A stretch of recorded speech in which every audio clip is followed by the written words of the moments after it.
নমস্কাৰ আপোনালোকক মোৰ চেনেললৈ স্বাগতম জনাইছোঁ। আশা কৰোঁ সকলো ভালে আছে। আহকচোন আজি আমি কেইটামান এটা শব্দত প্ৰকাশ কৰা চাওঁ। আপোনালোকে ভিডিঅ'বোৰ চাই যদি ভাল পাইছে লাইক কমেণ্ট কৰি দিব আৰু বন্ধুসকলৰ লগত শ্বেয়াৰ কৰি দিব, চেনেলটো ছাবস্ক্ৰাইব কৰি দিব। ভিডিঅ'টো চাই পেলাই লাইক কৰিবলৈ নাপাহৰিব।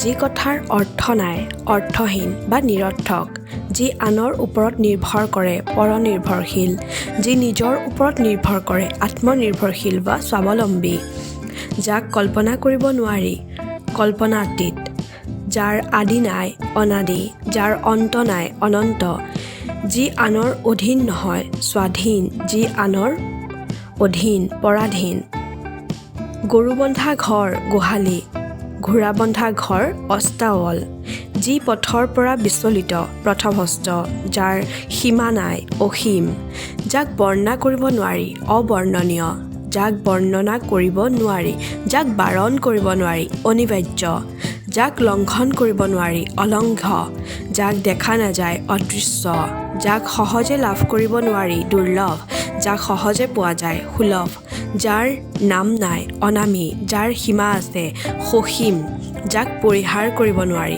অপৰিহাৰ্য। ভিডিঅ'টো শেষলৈ চোৱাৰ বাবে ধন্যবাদ।